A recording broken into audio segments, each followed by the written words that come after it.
It's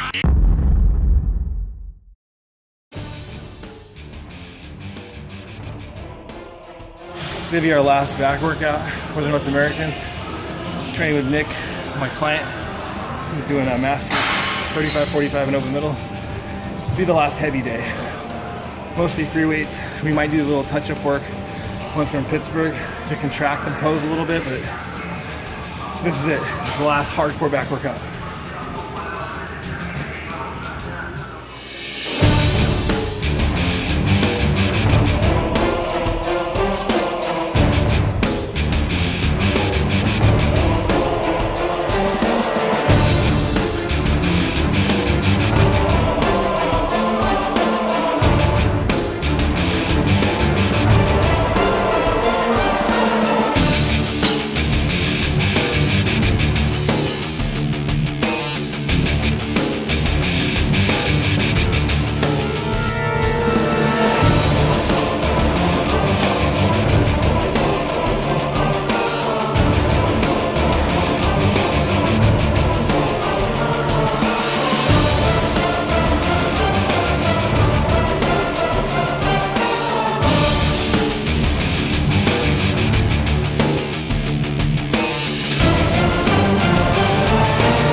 Round 2 of the back session, so you saw us do all our rowing movements, the giant set over there, all free weight. Now we're going to focus on our lats, and I'm actually going to incorporate, the first move is going to be something that actually Phil Herman basically told me to try out. So it's going to be a completely parallel dumbbell row, and you're actually not going to fully extend your arm. You're going to keep a constant tension to isolate the lats, mid-back, etc. Then we're going to go into a reverse lat for the lower lat, and then a straight arm rope lat pull down to stretch out the lower lats. And we're going to do 3 rotations around, and that'll pretty much tax the entire back for our final hardcore back workout before the North Americans. And like I said, we might do a touch-up at the hotel or something in Pittsburgh, so here we go.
we just finished up our last major back workout for the North Americans. About 5 days out, just getting everything ready. Last few minute things here and there. I'm actually going to be doing the open middleweight, Masters 35 and over, and Masters 40 and over middleweight. And lucky for me, Matt's going to be there as well. So if I need any help or any questions, he'll be there in my corner to help me out. And as far as last nutritional prep stuff, Matt will talk to you. Yeah, so we're basically going to go over what we're going to do for Nick the final week leading into North Americans. I think he might have actually accrued a little tissue from now and through his last show, which is 12 weeks ago. So he's at 180, 179 now. We got to make sure he makes weight at 176 and a quarter, I believe. And that's going to be the game plan, is just to make weight. And he arrives on Wednesday. Weigh-in for him is going to be Thursday. So I have a feeling he's probably not going to be at weight. So we're staying carb depleted, basically protein and vegetables. If we have to do a sauna, or if we have to cut food or water, whatever we got to do, we're going to do it to make middleweights. Obviously, that's his best. That's his most strategic weight class, obviously, to do the best in. Now, that being said, as soon as he makes weight on Thursday, hopefully he can make weight right away, midday, 5 p.m. That's when we start carbing him up directly after weigh-ins. Hopefully we don't have to pull sodium to make weight. In a scenario in which we have to pull sodium and carbs, then we actually might do something that you hear people frequently do, like a Thursday night, like load on junk food or pizza or burger. That's basically, when people do that, the best justification for that would be because they had to make weight and they're sodium depleted, they're water depleted, they're nutrient depleted, so they need high density nutrients in the form of junk food to fill out in a hurry. That's the only scenario in which we would utilize that, and it'd be the night before, because if you did it the morning of, his stomach would be bloated, but overnight he'll be able to digest that, assimilate it, fill back out. Hopefully we won't have to fill him up with pizza, but I bet he wishes that we could. So, you know, in a perfect scenario, hopefully we can just fill him back with normal carbs, get some hydration back in him, coconut water, normal water, have him weigh in at, you know, 176, have him on stage at 178 or whatever he looks best at. That's that, nothing too fancy. As far as what I'm gonna do, if you've been following my Facebook or my last video, I do 2 carb depletion days, 0 carbs with fats, 1 huge refeed load. And we're loading on 1,000 grams of carbs with low-fat ice cream and sandwiches, all that stuff. So with me, all I'm going to do is pretty much stay depleted until I weigh in on Wednesday, and then I'm going to start loading carbs on Wednesday, and then Thursday I'm just going to dry out on basically vegetables and protein and hold my glycogen as well as I can, and then play it by ear. The good thing about me being present with Nick and other clients is that I can change things on the spot. So just because I make a plan now, that could change, you know, on the blink of an eye if I see him and I decide to go a different direction. So that's kind of a nice thing for him and other people. So that's the plan so far, and we will hopefully keep you updated whenever we're there and with more video and more content, because this is kind of the interesting stuff that people want to know about, you know, the manipulation and how you peak people. So we'll do more videos, and thanks for watching.